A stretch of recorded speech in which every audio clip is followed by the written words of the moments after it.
तो हेलो दोस्तों, कैसे हैं आप लोग। तो जैसे कि आपको पता है कि मैथमेटिक्स थर्ड का एग्जामिनेशन 31 जुलाई को होने वाला है, 31 जुलाई को।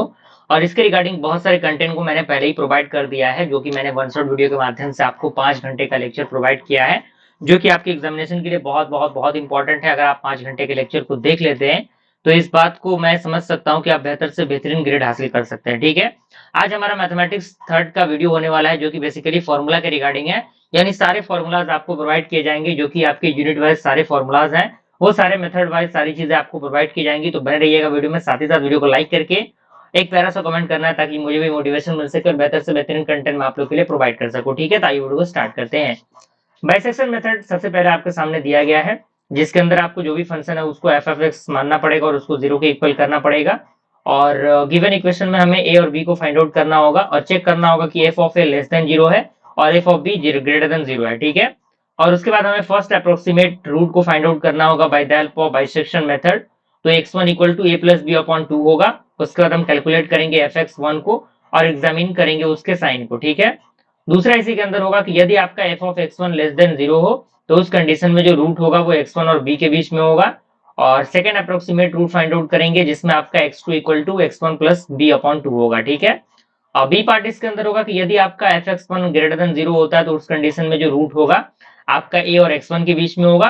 और उस कंडीशन में सेकेंड अप्रोक्सीमेट रूट के लिए x two equal to a plus x one upon two होगा। ठीक है, और उसके बाद हम कैलकुलेट करेंगे एफ एक्स टू को और रिपीट करेंगे इन सारे स्टेप को जब तक कि हमें ए और बी के रिक्वायर्ड एक्यूरेसी वाली रूट हमें नहीं मिल जाती तब तक। ठीक है, क्लियर हुआ। चलिए, अब आता है हमारा दूसरा Newton Raphson method. Newton Raphson method में भी वही तरीका अपनाना है हमें, जो भी आपका फंक्शन दिया है उसको एफ एक्स मान लेना है और उसमें आपको इनिशियल रूट फाइंड आउट करना है एक्स नॉट, जिसमें आपका एफ ऑफ एक्स नॉट लगभग जीरो के अराउंड होगा, यानी x not is near to root of the equation one. And उसके बाद हमें एफ ऑफ एक्स नॉट और f dash x not find out करना है, यानी फंक्शन के अंदर तो रखेंगे ही रखेंगे और उसके बाद जो उसका डिफरेंशिएशन होगा उसके अंदर भी हम इसके वैल्यू को रखेंगे। ठीक है, और उसके बाद हम अप्रोक्सीमेट रूट फाइंड आउट करेंगे by the Newton Raphson method x1 equal to x not minus f x not upon f dash x not. Okay, और उसके बाद हम फाइंड करेंगे एफ एक्स वन को और एफ डैश एक्स वन को। Clear. उसके बाद अगर हम सेकेंड अप्रोक्सीमेट रूट की फाइंड आउट करें बात की, तो ये आपका x2 equal to x one minus f x one upon f dash x one होगा। और थर्ड अप्रोक्सीमेट रूट x3 होगा x2 minus f x two upon f dash x two. ठीक है, इसी तरीके से ये चीजें बढ़ती जाएंगी, जितना रिक्वायरमेंट होगा उतना ज्यादा हम इसको एक्सपेंड कर सकते हैं।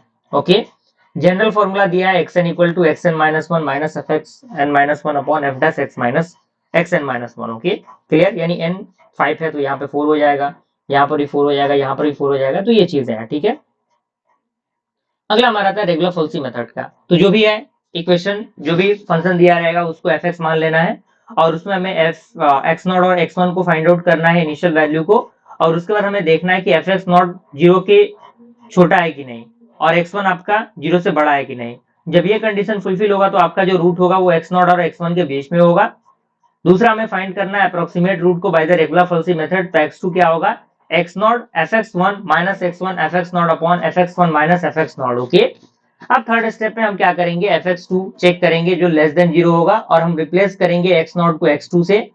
दूसरा स्टेप इसके अंदर होगा कि यदि आपका f x two greater than zero होगा तो हम रिप्लेस करेंगे एक्स वन को किससे, एक्स टू से। ठीक है, अब यहाँ पे थर्ड स्टेप में हम फाइंड करेंगे सेकेंड अप्रोक्सीमेट रूट को। तो x2 क्या होगा, x not F x one minus x one F x not upon F x one minus f x not. Okay, और उसके बाद हम फाइंड करेंगे एफ एक्स टू को और रिपीट करेंगे इन स्टेप्स को जब तक कि हमें रिक्वायर्ड एक्यूरेट जो रूट है वो नहीं मिल जाता तब तक। ठीक है, क्लियर हुआ। चलिए, अब हम मूव कर रहे हैं अगले मेथड की तरफ, जो कि आपका सेकेंड मेथड का। तो सेकेंड मेथड में भी आपका फंक्शन वही है, सारी चीजें वही करनी है हमें, रूट भी हमें फाइंड आउट करना है, वही साइन चेक करना है, वही सारी चीजें हैं। बस x1 x2 x0 ये सारी चीजें चेंज हो रही हैं और बाकी सारी चीजें आपके सिमिलर है, एज इट इज है, कोई परेशानी दिक्कत वाली इसके अंदर बात ही नहीं है। ठीक है, फर्स्ट अप्रोक्सीमेट रूट का फॉर्मूला ये रहेगा, सेकंड अप्रोक्सीमेट रूट का ये रहेगा, थर्ड अप्रोक्सीमेट रूट का ये रहेगा। ये सारी चीजें आपके मेंशन आपके सामने की हुई हैं। ठीक है, अगला हमारा आता है डिफरेंस ऑपरेटर का, जिसमें सबसे पहला आपका आता है shifting operator. E F of x किसके इक्वल होता है, F of x plus H के इक्वल होता है। फॉरवर्ड डिफरेंस ऑपरेटर की बात करें तो डेल एफ आपका होगा वो F of x plus H minus f x के इक्वल होगा। बैकवर्ड डिफरेंस ऑपरेटर की बात करें तो ये आपका f x minus f x minus H होगा। सेंट्रल डिफरेंस ऑपरेटर की बात करें डेल, जो कि किसके इक्वल होगा F of x plus H upon two minus F of x minus H upon two होगा, ठीक है। अगर मैं एवरेजिंग ऑपरेटर म्यू की बात करूं तो म्यू एक्स किसके इक्वल होगा 1/2 एंड ब्रैकेट में आपका f of x plus H upon two minus F of x minus H upon two होगा, ठीक है। क्लियर हुआ? चलिए, अब अगला हमारा फॉर्मूला है इंटरपोल्यूशन फॉर्मूला, जिसके अंदर सबसे पहले आपका आता है न्यूटन फॉरवर्ड डिफरेंस इंटरपोल्यूशन फॉर्मूला, जिसके अंदर x1 का जो फॉर्मूला होगा वो होगा x not plus h1, x2 का वैल्यू होगा x नॉट प्लस 2h, इसी तरीके से x3 का होगा x नॉट प्लस 3h, इसी तरीके से xn किसके इक्वल होगा x नॉट प्लस nh के इक्वल होगा, ठीक है।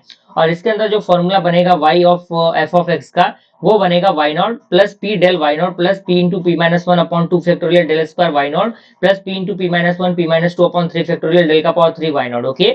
यहाँ से हम p पुट करेंगे x minus x not upon h, और यहाँ से आपका x किसके इक्वल होगा, यहाँ से अगर हम इसको सेपरेट करेंगे तो हमारा x का value x not plus p h के अराउंड आ जाएगा, ठीक है।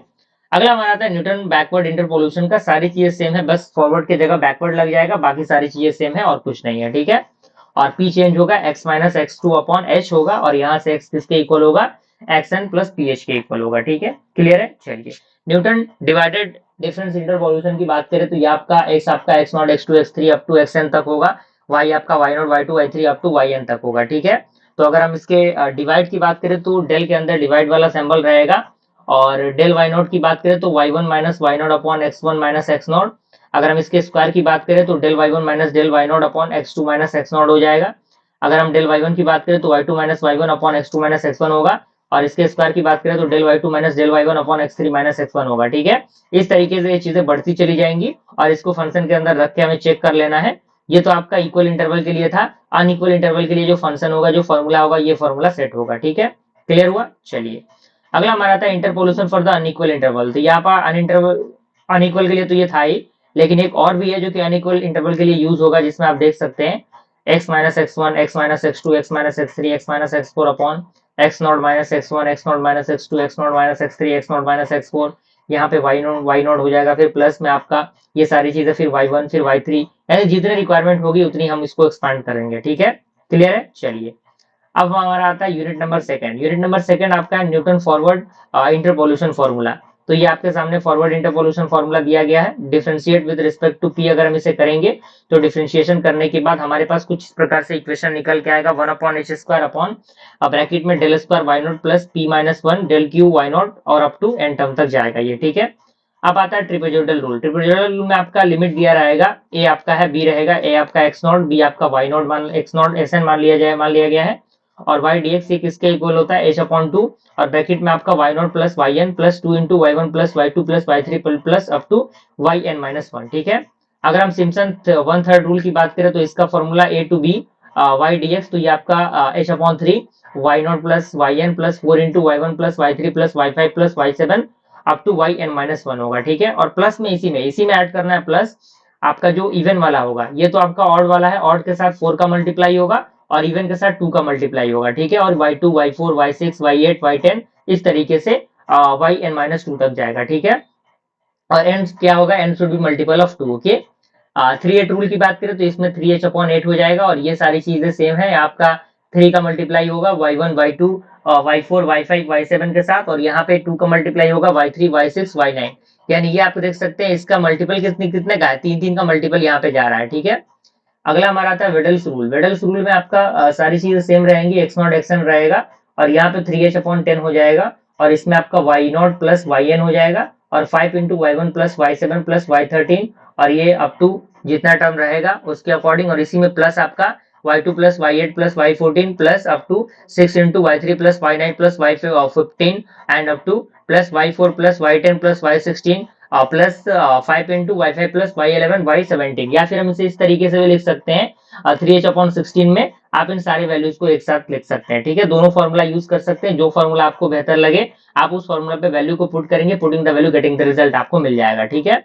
अगला हमारा क्या है, अगला हमारा गॉस एलिमिनेशन मेथड। बहुत ही इंपॉर्टेंट मेथड है ये दोस्तों, और डायरेक्टली एग्जामिनेशन में इससे सवाल पूछे जाते हैं, तो इसका पूरा फॉर्मेशन आपको पता होना चाहिए। तो जो भी इक्वेशन आपके सामने कुछ ये इक्वेशन दिया रहेगा उसके अंदर आपको a1 a2 a3 b1 b2 b3 c1 c2 c3 d1 d2 d3 find out करना होगा और उसको ax इक्वल टू b के इक्वल करना पड़ेगा, ठीक है। तो x तो आपका वेरिएबल होगा एक्स वाई जेड और d1 d2 3 आपका b होगा, ठीक है। और ये आपका आपका जो कॉमन टर्म रहेंगे a1 a2 b1 b2 c1 c2 c3 ये सारी चीजें, ठीक है। और इसी में पहला तो ये हमने कर लिया, पहला हम ये करेंगे, उसके बाद हम इसके आर्गुमेंटेड मैट्रिक्स को फाइंड आउट करेंगे, ठीक है। तो वो चीजें क्या होती है वो हमने अपने वीडियो लेक्चर में बता रखा है, यहाँ पे केवल फॉर्मूला आपको प्रोवाइड किया जा रहा है, ठीक है। अगर हम ट्रांसफॉर्म की बात करें ऑफ द आर्गुमेंटेड मैट्रिक्स के into the upper triangular form, यानी जो भी हमारा मैट्रिक्स मिलेगा उसको हम अपर ट्रायंगुलर मैट्रिक्स फॉर्म में कन्वर्ट करेंगे, जिसे हम लोग एक्लन फॉर्म भी बोलते हैं, ठीक है। और उस इक्वेशन को हम लोग कॉरेस्पॉन्डिंग सॉल्व करेंगे उसको, और उसके अकॉर्डिंग हम सब्स्टिट्यूट करके जो भी सॉल्यूशन होगा एक्स वाई जेड का जो भी वैल्यू होगा उसको हम लोग फाइंड आउट कर लेंगे, ठीक है।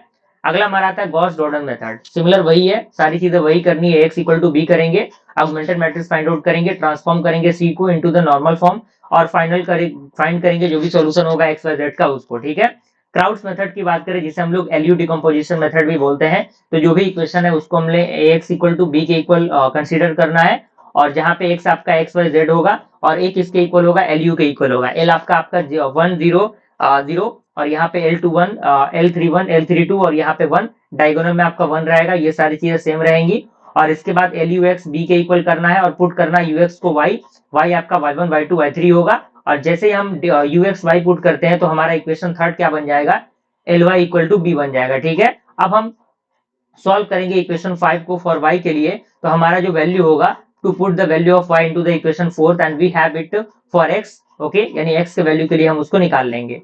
गॉस जैकोबी मेथड की बात करें तो इसमें भी आपका a1 a2 a3 b1 b2 b3 c1 c2 c3 सारी चीजें दी रहेंगी, और इसके अंदर आपको बस कंपैरिजन करना होगा मॉडुलस से, ठीक है। और इसके अंदर x निकालने के लिए आपको फॉर्मूला 1/a1 और ब्रैकेट में d1 minus b1y minus c1z, और y निकालने के लिए 1/b2 d2 minus a2x minus c2z, और z निकालने के लिए 1/c3 d3 minus a3x minus b3y होगा, ठीक है, क्लियर है। चलिए अब यहाँ पे हम पुट करेंगे आइटरेशन फर्स्ट के लिए x y 0 z के equal into the equation 1 2 third, ठीक है। तो यहाँ पे हमें x1 x2 x1 y1 z1 मिलेगा।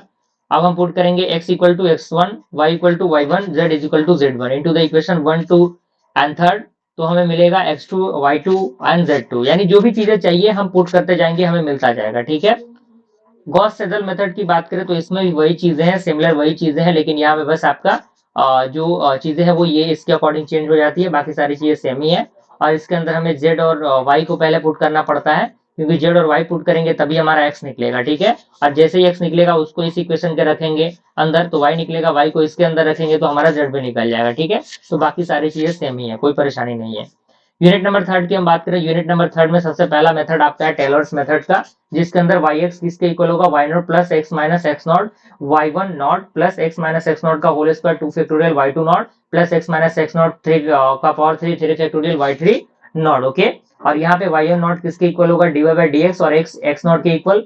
और y2 की बात करें तो y2 का मतलब होता है सेकंड ऑर्डर डिफरेंशिएशन, ठीक है, यानी d2y over dx square, okay. Euler's method की बात करें तो यूलर्स मेथड में dy by dx f of x y के इक्वल होगा इन द इनिशियल, तो y नॉट के इक्वल और x नॉट के इक्वल होगा, तो यहाँ से y minus y naught equal to dy by dx x naught y naught, और इसी में मल्टीप्लाई में आपका x माइनस x नॉट होगा, ठीक है। तो यहाँ पे हम इसको और सेपरेट करके ये सारे फॉर्मूलाज आप देख सकते हैं, बारी बारी से बस इंप्लीमेंट करते जाना है, हमें रिजल्ट जो है हमें मिलता जाएगा, ठीक है। यूलर्स मॉडिफाइड मेथड की बात करें तो yn प्लस 1 हो जाएगा, जिसके अंदर इसका फॉर्मूला आपके सामने दिया गया है। रंगीकुता मेथड की बात करें जिसे हम लोग RK4 मेथड भी बोलते हैं, तो इसका भी फॉर्मूला दिया गया है, जिसमें yn plus plus 1/6 k1 plus 2k2 plus 2k3 plus k4 होगा, और k1 का value hf xn y1, k2 का hf xn plus h/2 yn plus k1/2, और इसी तरीके से k3 k4 के वैल्यू को आप फाइंड आउट कर सकते हैं, ठीक है। अगला हमारा आता है मिलियंस प्रेडिकेटर करेक्टर मेथड, ठीक है। तो ये क्या होता है, तो आपके सामने इसका भी कंसीडर किया गया ऑर्डिनरी डिफरेंशियल इक्वेशन को आप इसको देख सकते हैं, इसका भी फॉर्मेशन सिंपल है, कुछ नहीं है, बस वैल्यू को पुट करते जाना है, आंसर हमें मिलता जाएगा। तो ये सारे फॉर्मूलाज को, सारे मेथड्स को आप देख सकते हैं, कोई परेशानी दिक्कत यहाँ पे नहीं होनी चाहिए आपको, ठीक है। ये थोड़ा सा बड़ा है लेकिन चीजें बहुत इंटरेस्टिंग है, जब आप बनाएंगे इनके न्यूमेरिकल क्वेश्चन को तो आपको बहुत ज्यादा इंटरेस्ट आएगा इसमें कि ये वाकई चीज है, ठीक है ना। एडम्स बैच फोर्थ मेथड की बात करें तो इसके अंदर y4p y3 plus h/24 55 f3 minus 59 f2 plus 37 f1 minus 9 f0, और y4c किसके इक्वल होगा, y3 plus h upon 24, 9f4 का power p plus 9f3 minus 5f2 plus f1। Okay, और उसके बाद पार्शियल डिफरेंशियल इक्वेशन है जिसके अंदर वही चीजें हैं पार्शियल वाली ही। जैकोबी आइटरेशन फॉर्मूला भी यहाँ पे दिया हुआ है, आप इनके सारे टर्म्स एंड कंडीशंस देख सकते हैं। ठीक है, यहाँ पे फाइनाइट डिफरेंशियल इक्वेशन है of the 2D positional equation, तो ये दिया गया है। बेंडर्स एस्केमेटेड मेथड दिया गया है जो कि आप यहाँ पे देख सकते हैं। फ्रैंक निकलसन मेथड भी है, इसका भी पूरा फॉर्मेशन आपके सामने मेंशन है। फाइनाइट डिफरेंस है, फिर the explicit method for wave equation, तो वेव इक्वेशन के अकॉर्डिंग भी सारी चीजें दी गई हैं और ये बेसिकली इंजीनियरिंग फिजिक्स के अंदर ये वेव इक्वेशन यूज होता है। ठीक है, now move to the unit number 4, Laplace transform. बहुत इंटरेस्टिंग फॉर्मूला जो कि आपके सामने कुछ इस प्रकार से फॉर्मेशन दिया रहेगा। तो फॉर्मूला लैपलास ट्रांसफॉर्म का पावर अगर n है तो वो आपका n फैक्टोरियल अपॉन s का power n plus 1, Laplace of e का power at 1 upon s minus a, sine at का a upon s square plus a square, cos at का s upon s square plus a square, sine h at का a upon s square minus a square, cos h at का s upon s square minus a square. ठीक है, अगर हम इसके properties की बात करें तो प्रॉपर्टीज आपका दिया गया, शिफ्टिंग प्रॉपर्टी आपके सामने है। इसी तरीके से आपका ये भी प्रॉपर्टी है, सारी चीजें दी गई है, मेंशन की गई है। ओके, एंड लैपलास ट्रांसफॉर्म की बात करें ऑफ द डेरिवेटिव, तो डेरिवेटिव का भी लैपलास ट्रांसफॉर्म दिया गया है, इसके इंटीग्रल का भी फॉर्मेशन दिया गया है, इनवर्स का फॉर्मूला दिया गया है। तो अगर आपको लैपलास पता है तो आप इनके इनवर्स के फॉर्मूला के भी फाइंड आउट कर लेंगे, कोई परेशानी दिक्कत आपको नहीं होने वाली। ठीक है, तो सारे फॉर्मूलाज आपके सामने नजर आ रहे होंगे, आप इनको देख सकते हैं। फ्यूरियर ट्रांसफॉर्म की बात करें तो फ्यूरियर ट्रांसफॉर्म भी आपके सामने मेंशन किया गया है, साइन ट्रांसफॉर्म का फॉर्मूला दिया गया है, इसी तरीके से कॉस ट्रांसफॉर्म का फॉर्मूला आपके सामने मेंशन है। ठीक है ना, और यूनिट नंबर 5 आपका प्रोबेबिलिटी मास फंक्शन के अकॉर्डिंग है, तो ये आपका फॉर्मेशन यहाँ पर भी है। और इसके सारे फॉर्मेशन जो आपका बायनोमियल प्रोबेबिलिटी डिस्ट्रीब्यूशन है वो है, प्रोबेबिलिटी डेंसिटी फंक्शन है वो है, इस तरीके से पॉइजन प्रोबेबिलिटी डिस्ट्रीब्यूशन है वो है। तो इस तरीके से हमने पूरे फॉर्मूलाज को कंप्लीट किया। ठीक है, और इस वीडियो को अच्छा खासा रिस्पांस दिखे ताकि और भी अलग अलग सब्जेक्ट के रिगार्डिंग हम चीजों को प्रोवाइड कर सके। मिलते हैं अगले वीडियो में, तब तक के लिए थैंक यू।